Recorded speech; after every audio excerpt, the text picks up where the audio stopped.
क्योंकि वो इनक्विजिटिविटी जो आपकी थी इसको लेकर के, हाँ, उसने इंटरेस्ट जगाया आपका कोर्स को लेकर।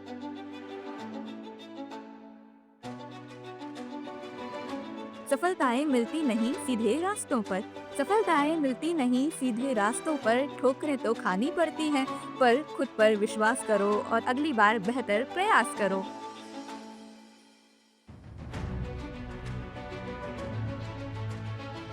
तो ये जो फील्ड है स्पेस साइंस की, इसमें क्या मुझे सबसे ज़्यादा एक्साइट करता है, तो अगर मैं वन सेंटेंस में कहूँ तो it is to discover the uncovered.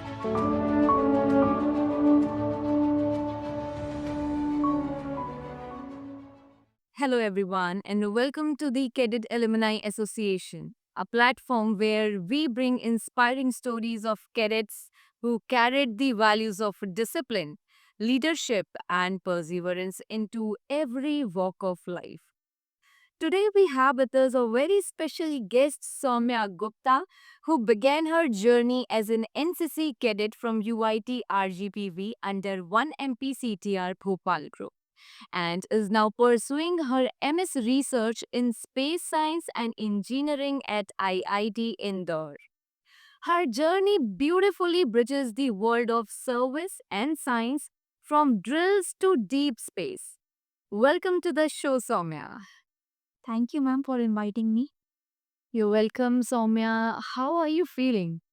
I am feeling good and how are you? I'm doing good, thank you. So let's start with your introduction part. Please tell me something about yourself and also our viewers and something about your family background. Okay. So I belong to Shahapur, a village in Baitul district. I completed my education from Kendriya Vidyalaya number 3 Bhopal. Then I completed my graduation from the State Government University of Madhya Pradesh, UIT RGPV. And currently I am pursuing MS research in space science and engineering at the Department of Astronomy, Astrophysics and Space Engineering, IIT Indore. Oh, that yeah. So from NCC drills to IIT indoor classrooms, where do you think life demanded more discipline? I think, ma'am, in both life demands discipline. I can't compare where it is more because दोनों में जो discipline का type है वो अलग अलग है। जब हम एनसीसी में डिसिप्लिन की बात करते हैं तो it starts from the uniform. वो नीट एंड क्लीन होना चाहिए, आपको जो सीनियर्स ऑर्डर दे रहे हैं वो फॉलो करना चाहिए, और ये सब आता है एनसीसी के डिसिप्लिन में। बट जब हम पढ़ाई में डिसिप्लिन की बात करते हैं तो इट इज़ डिफरेंट। लाइक हमने जितने आवर्स पढ़ाई के लिए डेडिकेट करने हैं, हम वो प्रॉपर शेड्यूल फॉलो कर रहे हैं कि नहीं, और बीच में हम दूसरी चीज़ों से तो डिस्ट्रैक्ट नहीं हो रहे, उन सारी चीज़ों को मेंटेन करना और प्रॉपर रूटीन में पढ़ाई करना एक डिसिप्लिन है। ये भी बहुत ज़रूरी हो जाता है कि टाइम मैनेजमेंट बहुत ही क्रूशियल रोल प्ले करता है।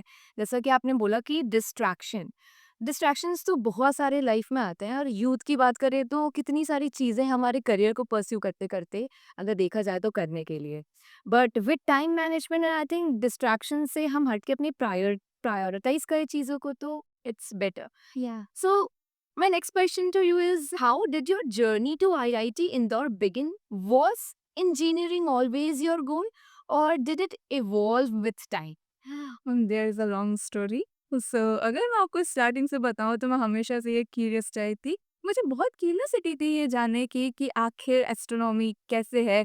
मतलब कैसे सारी चीज़ें बनी और कैसे दुनिया बनी? तो ऐसा बचपन की बात है कि मैं ये सारे सवाल बहुत करती थी, और उस टाइम पे मुझे कभी जवाब मिले नहीं, या शायद मिले भी होंगे तो वो मेरी समझ के बाहर के रहे होंगे। पर समय के साथ मुझे ऐसा लगा कि मुझे एस्ट्रोनॉमी पढ़ना है।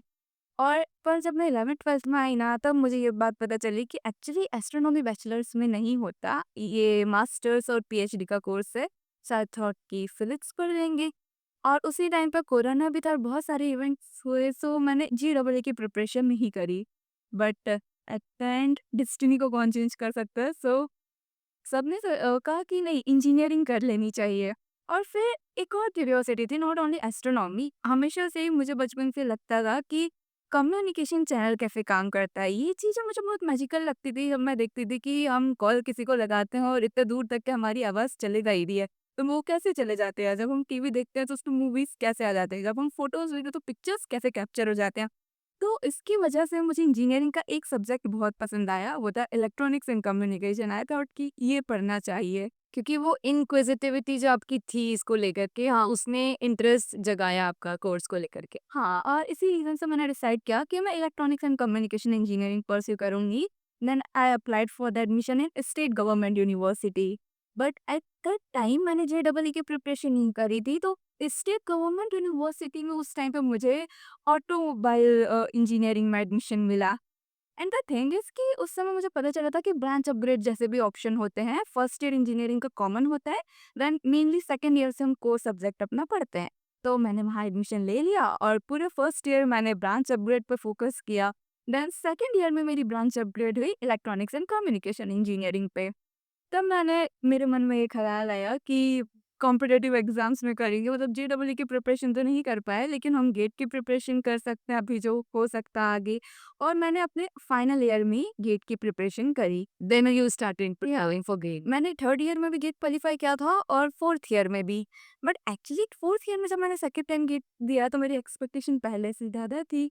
सही बात। लेकिन जब रिज़ल्ट आया, so this is a turning point, जब मुझे पता चला कि गेट मतलब जितनी मेरी हाई एक्सपेक्टेशन थी उतने मार्क्स से क्वालीफाई हुआ नहीं, तो उस समय बुरा भी लगा।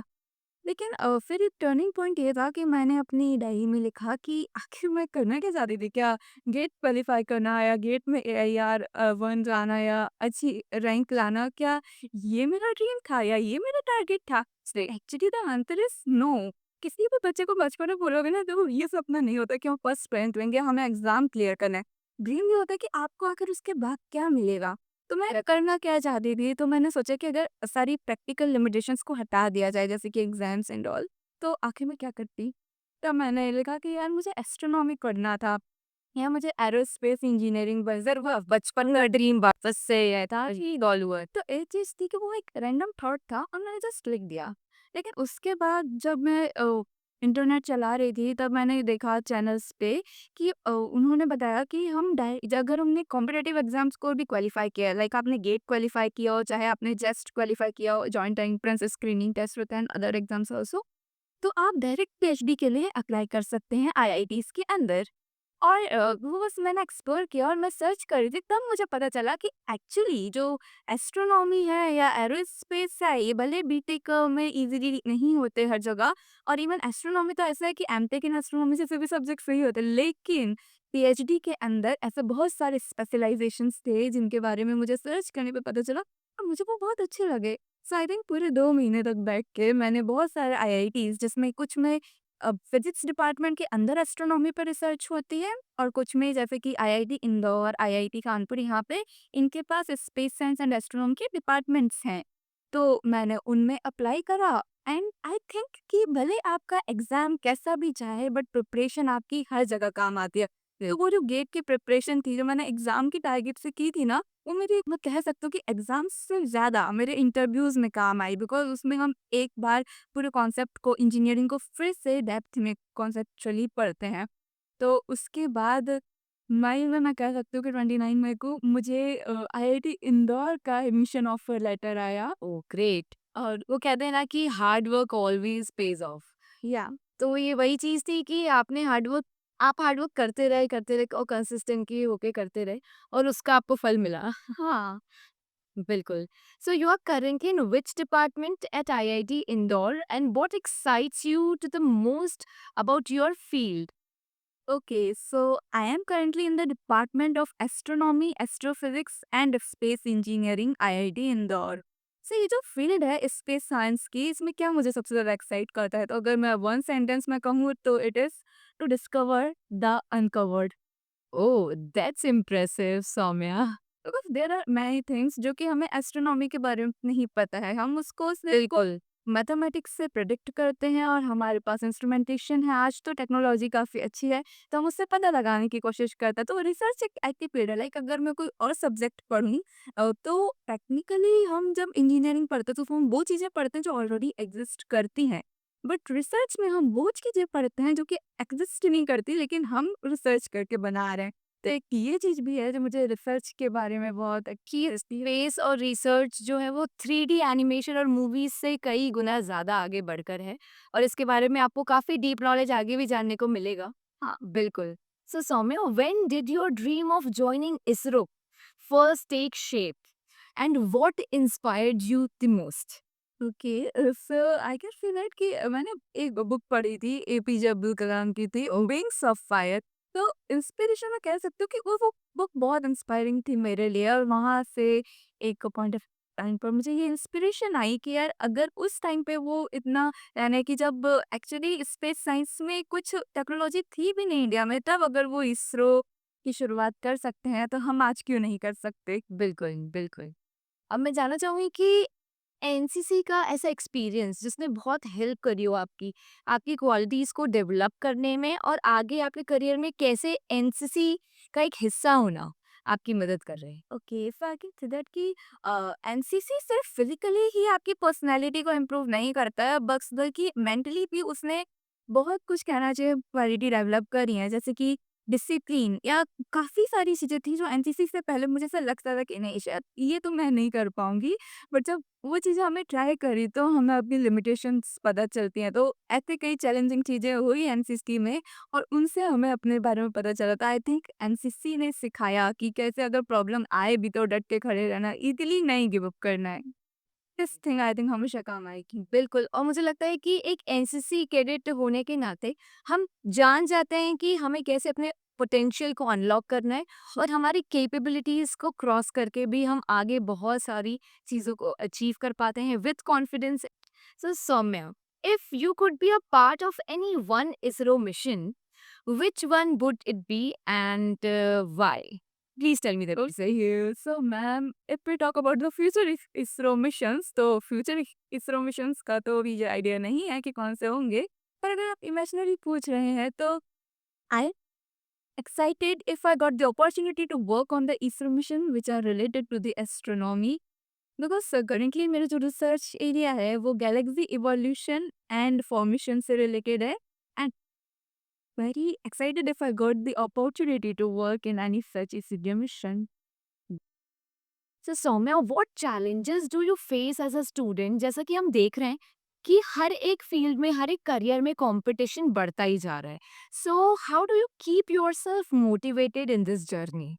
ओके मैम, सो मैम, बात रही जहाँ तक के चैलेंजेस की, तो मैंने भी वही सारे चैलेंजेस फेस किए जो हर स्टूडेंट करता है जो कि कॉम्पिटेटिव एग्जाम के लिए प्रिपेयर करता है।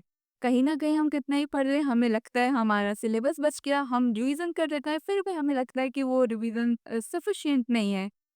हम पढ़ते पढ़ते दूसरी चीज़ों से डिस्ट्रैक्ट हो जाते हैं, और पढ़ाई में बेस्ट परफॉर्म करने का प्रेशर इतना होता है कि हमें जितना आते हैं हम कई बार उसमें भी एग्जाम में नेगेटिव मार्किंग कराई, कई बार हम रिजल्ट पे फोकस, हाँ, कई बार हम रिजल्ट पे बहुत फोकस करते हैं। So there are the challenges जो कि हर स्टूडेंट फेस करता है, और मैंने भी किया है। बट जैसा कि आपने पूछा कि कॉम्पिटिटिव इन्वायरमेंट को कैसे डील किया, सो अबाउट द कॉम्पिटिशन, मुझे एक चीज़ हमेशा से लगती है कि अगर आज मैं जहाँ पे हूँ वहाँ पे अगर बेस्ट हूँ, तो कल को कोई ना कोई ज़रूर होगा जो कि मुझसे बढ़िया होगा। ऐसा नहीं हो सकता कि आप ही हमेशा सबसे बेस्ट हो, और अगर आप आने वाले हर इंसान से कंपटीशन करोगे तो आप जीत नहीं पाओगे, तो करना ही क्यों है। That's really true. I believe कि अगर कंपटीशन करना चाहिए तो वो सिर्फ खुद से करना चाहिए, कि मैं पास्ट में कैसी थी और तब मैंने कितने एफर्ट्स लगाए थे और मुझे कितना नॉलेज था, उसके कंपेयर में आज मैं कैसे हूँ, कि आज मुझे अपने पास्ट सेल्फ से ज़्यादा नॉलेज है क्या, आज मैं उससे ज़्यादा एफर्ट्स अपने काम में लगा रही हूँ, so that is my competition, it is only my self. ये बहुत ही अच्छी बात बोली आपने कि किसी और से कंपेयर करने की बजाय हम अपने आप से ही अपने पास्ट वर्जन से कंपेयर करें तो हम अपनी प्रोग्रेस भी देखेंगे। बिल्कुल। और now I would like to ask you, what message would you like to give to those students and viewers who want to follow their dream fearlessly?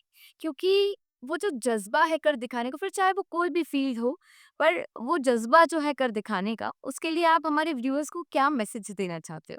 I can say dream big and aim fearlessly, because जब तक आप कोई चीज़ सोचोगे नहीं वो होगी नहीं। वो एक कोटेशन है ना, everything happens twice, first in your mind then in the life. तो अगर आपने कुछ सोचा नहीं है तो वो लाइफ में होगा नहीं, और अगर आप किसी चीज़ को सोचते हो तो अपने आप कहते हैं कि आपको कोई ना कोई उससे रिलेटेड इन्फॉर्मेशन क्लूज मिल जाते हैं, और वो चीज़ होती है। पॉइंट्स कनेक्ट हो जाते हैं। बिल्कुल, दैट्स ट्रूली इंस्पायरिंग सौम्या।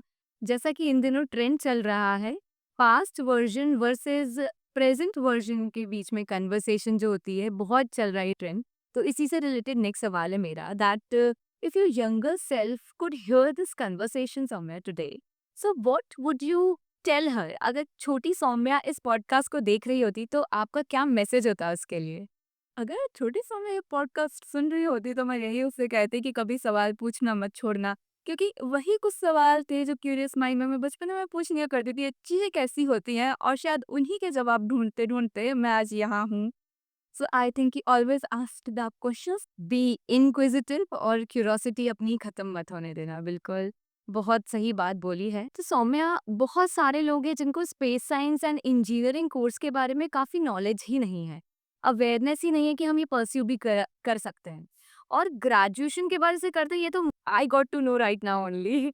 तो मैं जानना चाहती हूँ और मैं ये भी रिक्वेस्ट करना चाहती हूँ आपसे कि आप हमारे व्यूअर्स को बताएं कि how to apply in pursuing this specifically space science and engineering course, और इसका सिलेबस और मेजर क्या-क्या सब्जेक्ट्स हमें पढ़ने होते हैं इसके बारे में। So please throw some light on this. Okay ma'am. Ma'am, MS research में भी गेट क्वालिफाई करने पर जो हमारा स्कोर आता है, हम उसी के थ्रू गेट के बाद जो हमारी काउंसलिंग होते हैं एमटेक में एडमिशन्स के लिए, उसी के साथ हम एमएस रिसर्च में भी अप्लाई कर सकते हैं। रिसर्च में, एमएस रिसर्च में एमटेक से थोड़ा सा डिफरेंस ये आता है कि यहाँ पे हम रिसर्च वर्क पे ज़्यादा फोकस करते हैं। It is like a mini PhD, because MS research में भी हमें अपने डिग्री कंप्लीट करने के लिए एक रिसर्च पेपर पब्लिश करना होता है, and it is mainly about working on the data that is coming from the telescopes, and working on projects and publishing the research paper. But उसके पहले हमें यहाँ पे कोर्स वर्क भी करना होता है, और वो कोर्स वर्क डिपेंड करता है कि हमारी क्या रिक्वायरमेंट्स है। तो जब हम space science and engineering field की बात करते हैं, तो इस फील्ड के दो पार्ट हैं। इसमें एस्ट्रोनॉमी वाला भी पार्ट आता है जिसमें हम थ्योरेटिकल फिजिक्स पढ़ते हैं, मैथमेटिक्स पढ़ते हैं, उससे रिलेटेड सब्जेक्ट्स पढ़ते हैं। एंड देन साथ में यहाँ पे इंस्ट्रूमेंटेशन वाला पार्ट भी आता है। फॉर एग्जांपल, आप जब एस्ट्रोनॉमी के लिए टेलीस्कोप यूज़ करेंगे, रडार यूज़ करते हैं, सैटेलाइट्स यूज़ करते हैं, तो ये सारे इंस्ट्रूमेंट जो जो हैं, ये कैसे काम करते हैं, इससे रिलेटेड भी सब्जेक्ट्स हमें पढ़ने होते हैं। That's great. काफ़ी लोगों को इससे काफ़ी इंसाइटफुल कंटेंट मिला होगा। मैं होप करती हूँ कि ये काफ़ी नॉलेजेबल और इन्फॉर्मेटिव रहेगा हमारे व्यूअर्स के लिए। Now I would also like to ask कि जो ये समय चल रहा है, ये सारे यूथ जनरेशन अपने करियर को परस्यू करने में लगे हुए हैं। इस सक्सेस की जर्नी में हमें काफ़ी टाइम फेलियर्स का सामना करना पड़ता है। तो what was that motivational booster, और वो ऐसी क्या चीज़ थी जिसने आपको गिव अप करने से बचाया और आपने अपनी जर्नी में क्विट नहीं किया? What was that particular quotation or any inspirational thing which you would like to share with our viewers? Ma'am, जैसे कि आपने कहा कि इसने फेलियर से डील करने में हेल्प की। सो फर्स्ट ऑफ ऑल कि जो फेलियर और सक्सेस की जो डेफिनेशन है ना, ये पर्सन टू पर्सन बदल जाती है। बिल्कुल, आज तेरी शायद मेरे लिए जो सक्सेस की डेफिनेशन है, वो किसी और को देख के मुझे लगता है, किसी चीज़ को अगर मैं एम कर रही हूँ तो, कि हाँ, अगर वो चीज़ मैंने अचीव कर ली तो वो मेरे लिए सक्सेस है। शायद कुछ कुछ बच्चों के लिए जो टारगेट होते हैं, वो होता है कि हमें आईआईटी क्लियर करना है या हमें कोई और कॉम्पिटिटिव एग्जाम क्लियर करना है, तो वो उनके लिए सक्सेस होता है। बट जो पर्सन ऑलरेडी उस पोजीशन पे है, उसके लिए वहाँ जाते ही सक्सेस की डेफिनेशन चेंज हो जाते हैं। तो ये डेफिनेशन कोई स्टेबल है नहीं कि कहाँ सक्सेस मिल रहा है, कहाँ फेलियर मिल रहा है, ये पर्सन टू पर्सन वेरी करेगा और हर पॉइंट ऑफ टाइम पर चेंज होने वाली चीज़ है। तो किसी पे मैंने कुछ लिखी थी कि फिर ऐसी सिचुएशन में मैं सक्सेस किससे मानती हूँ? जैसे मैंने एक पोएम लिखी थी, वो मैं पढ़ के सुनाना चाहूँ। आपने खुद से लिखी है और हाँ जी, लिखी थी। बिल्कुल शेयर करिए हमारे व्यूअर्स के साथ। ओके। तो मेरे नज़रिए में सफलता की, सक्सेस की क्या डेफिनेशन है, वो मैंने लिखा था कि सफलता मंजिल नहीं, वो तो एक सफ़र है, किसी डगर पर नीचे तो कभी सबसे ऊपर है, पर सफलता ना कोई फल है, वो तो चढ़कर दिखाने का शिखर केवल एक नहीं, वो तो राहों में आता जाता मंजर है। यदि सफल शिखर पर ना हो तो फिर पुनः प्रयास करो। जीवन एक सफर है, ना कि एक शिखर है। इसको तुम स्वीकार करो और आगे सुधार करो।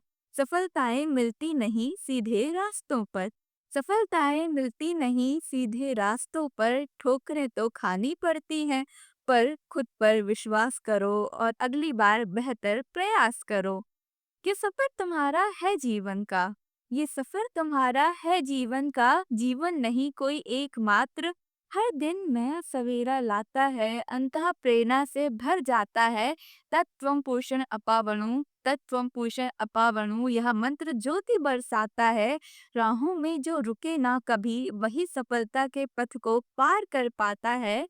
सफलता कोई शिखर नहीं, सफलता कोई शिखर नहीं, यह तो एक सफर है जो जीवन को जीना सिखाता है। क्या बात है! That was truly inspiring, Soumya. Your journey is a perfect example of how NCC not only builds character but also gives wings to dreams.